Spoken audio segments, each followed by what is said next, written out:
How's it going, Deadman fans? Welcome to today's video. We're just going to be doing an uncut edited of day 3 feedback changes. So hopefully I'll be able to rush over this really quick and not make too many errors. But I just wanted to cover this in general to see if these changes are going to be worth it, if things are helping the game in a little way, or if things are just still in an odd location, like 3 deaths, safety deposit box, stuff like that being wiped. I still feel like are still too punishing almost for at least new players like myself.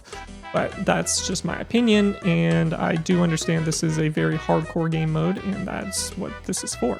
So we're going to just go over the quick updates they've done for at least day 3, and I think there will be more to come in further days, especially to sigils. But the first change we see is starter kits. Initially, you'll get your starter kit when you either spawn in, or you can get once per day, or you can get one through the combat tutors after you die again. So you'll get your staff, you'll get the bow, and you'll get the sword, you'll get the combat potion, the tunas, and usually there was just that once per day limit. Going forward now, starter kits can be reclaimed anytime you lose a life. So even if you've taken that kit and that one day and you die that same day, you'll still be able to go get another kit to help progress a little bit and continue rebuilding what you've lost. In addition to new starter kits being reclaimed, they're also increasing the immunity to 60 minutes from 15 minutes in the 3 to 35 combat brackets. So the increased protection from other players should help better prepare yourself for the dangerous road ahead. So I think that's pretty nice. I think that's pretty needed.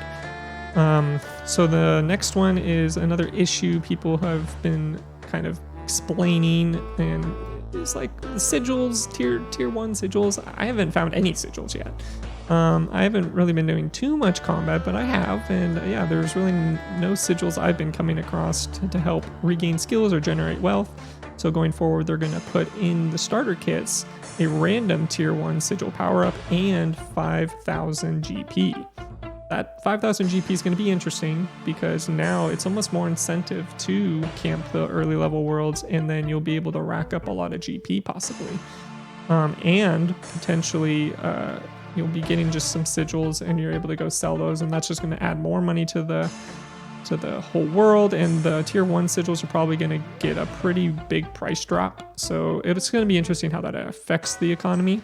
One thing we should note right here is the tier 1 sigil power-ups and 5k can only be claimed once per day, even after losing your life. So that is just a one-time deal per day, but make sure to go do it every day.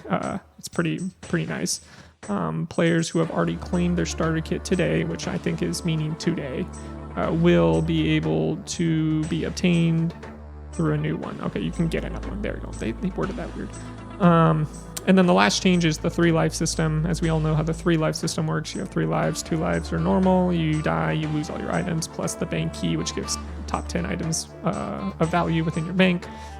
Once you lose your 3rd life, you lose all combat XP, you lose everything in your bank and safety deposit box, you lose Death's Coffer items and points within an emblem trader, 10% skilling lost, and no quest progress resets, which is nice, and I think that's going to still stay the same. And then, of course, your sigils are all lost as well. And non-PvP deaths will not affect current lives, so that's also going to stay the same too. The things that they have changed is they give you 3 options now once you lose your 3rd life. You can either choose to lose all your combat XP, lose all your items, or lose both. If you know why you would want to lose both, please leave a message down below. I'm guessing maybe it's just to... I don't know. Like, I actually don't know. I'm trying to think of an idea why you might want to do that, because if you're like, well, I just want to get down to a lower combat bracket, well, lose your combat XP. But then you're like, well, I also just, I don't know what the other one would be like. It just doesn't make sense how you would want to use that against lose all your items too. So let's just run over these. Lose all your combat XP. This option allows you to prioritize losing your combat XP in favor of retaining certain items. So keyword there. When selected, you still lose 10% experience in non-combat skills. In addition to this, a PKer will still have rated your safety deposit box and bank. That didn't get nerfed, unfortunately. Safety deposit box still needs to just get taken out, or just nerf the safety deposit box in general. Like, I don't know. I still feel like if I'm as a lower or even mid-tier player, going out and actually risking myself to go out and maybe even PK some people, or maybe just go and get some good items, like I should be able to keep those items safe. But it's also a hardcore game mode, I guess. Whatever. That's up to Jags at that point. But everything's just gone. You still get everything wiped except sigils that are attuned, sigils that are unattuned, and then any items within Death's Coffer and Emblem Store points. So that's honestly pretty nice. So that's pretty cool. You can lose all the combat, and usually it's pretty quick to get combats back up, so it's not too big of a deal. You will, however, be dropping into the lower categories, so you'll be going into that lower bracket. You'll get that 60 minutes, and you'll be able to go, and it's pretty easy to stay safe and get that XP back up. So it shouldn't be too big of an issue, in my opinion. Losing all your items, so selecting this option will delete all items in any storage option around Gielinor, including your sigils, but you will retain all of your combat XP. Also, your non-combat skills will still be reduced by 10%.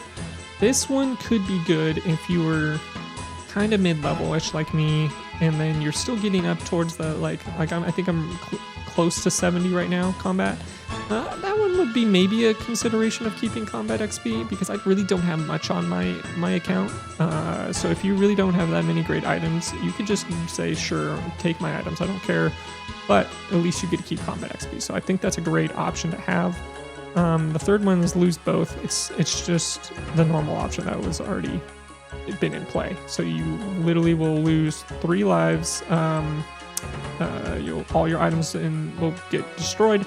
Everything will be lost. Combat skills will be all reset to 0. And someone did choose this today that I know, and they still say that 10% is taken off of your skilling experience. So they just did not want to word that there.